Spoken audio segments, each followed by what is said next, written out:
there is something wrong with the world. Not wrong in the way of wars or famines or the cruelties inflicted upon one another, though those are symptoms. This wrongness is deeper, older. It lives in the space between what people are told is possible and what they are permitted to want. Humanity is not free. It has never been free. And the thing that binds it, the thing allowed to colonize consciousness itself, is called the coin.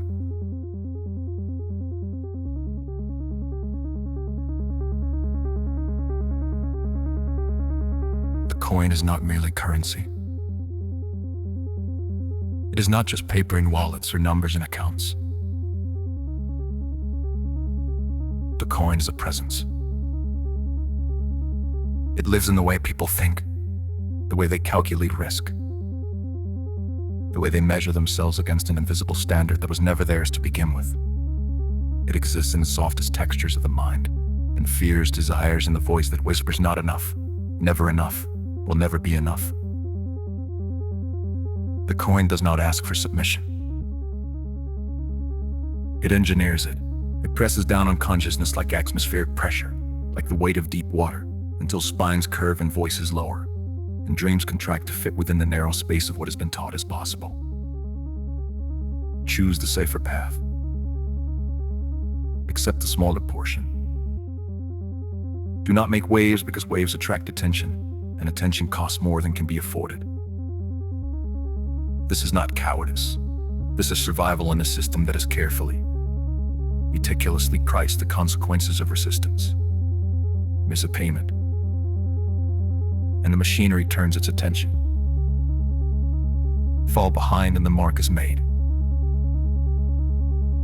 Become ill, become inconvenient, become difficult. And punishment arrives wrapped in the language of personal failure. Your inadequacy, your inability to keep pace. Never the system's design, never its fundamental inhumanity. Always inevitably yours. People learn to see themselves through the coin's eyes. They internalize its measurements, accept its judgments. Begin to believe that worth must be earned through compliance, through exhaustion, through the slow erosion of everything that was made contagious. Am I worth the trouble I cause? Am I worth the space I occupy? Am I worth defending? This is where the soul fractures. Not when time is lost or labor or health all of us are taking. Fracture happens when certainty is lost. The fundamental human knowing. I exist. Therefore I matter. Once that certainty is compromised, once doubt becomes the lens through which the self is viewed, people become self-governing, self-limiting. They trim away their own edges until they fit perfectly into the shape required. The coin does not need enforcers. It has convinced its subjects to build their own cages. But every system built on control eventually needs so many nooses. Someone whose exhaustion stops feeling personal and starts feeling organized. Someone whose obedience stops feeling like wisdom and starts feeling like humiliation swallowed for far too long. That moment does not announce itself or thunder, but as clay, stillness. The breath held too long. I thought that surfacism refuses to submerge. This is not real. This was never real, we made this. The realization that the coin, vast and ancient, and hungry as it appears, requires belief to exist. Artistic ocean could continue. Submission to maintain its dominion over the landscape of human thought. But no belief in it becomes nothing. Smoke shadow is story told in the dark. This is one a fool has always can fear. fool is not simple-minded. The fool is not ignorant. The fool is the one who has broken the spell, who has looked at the pattern governing all patterns and seen it for what it truly is.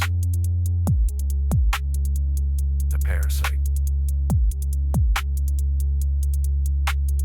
Thought virus. An affection of consciousness that survives only because people have forgotten or were ever healthy.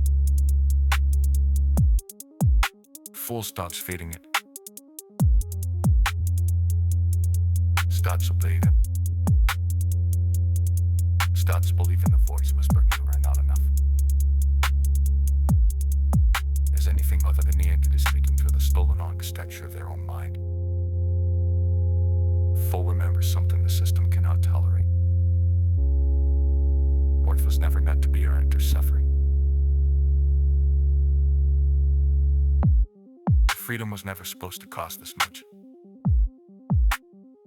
Existence should not require permission.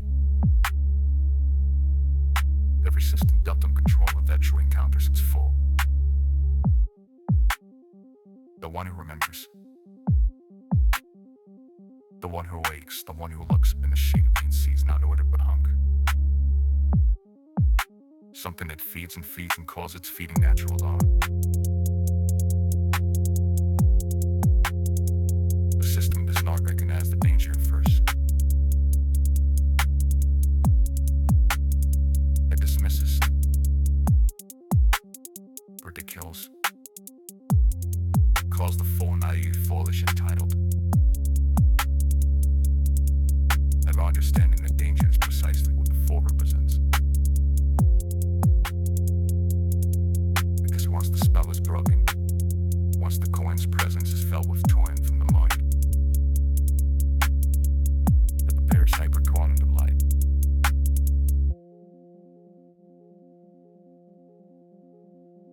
There's no return to sleep.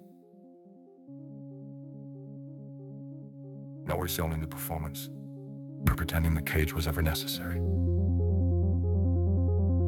And when enough people wake, when enough souls break free, and remember what their own thoughts sound like without the coin's whisper shaping them, that is when everything fractures. The world does not turn for the coin.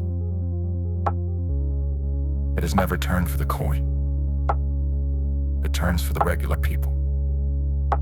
The ones that keep the machinery running. The ones who clean the messes, stock the shelves, answer the calls, show up day after day after day. The ones who have been so thoroughly convinced of their own insignificance they no longer remember they had a choice. Until they do. Until someone ordinary, someone invisible, someone the system has written off as harmless, looks at the infected world and says, no more. Until they become the fool. Until they remember. People like you. People like Rex Brad. Then that happens. When the awakening begins. Everything breaks.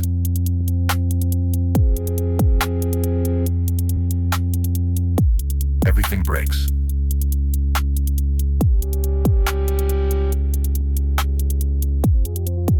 Everything breaks.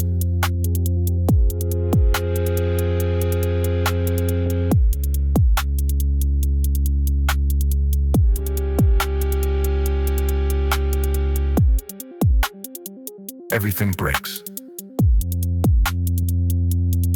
And when that happens, when the awakening begins,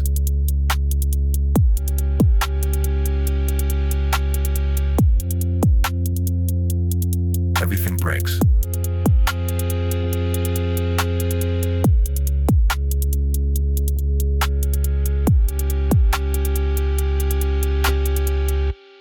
Everything breaks.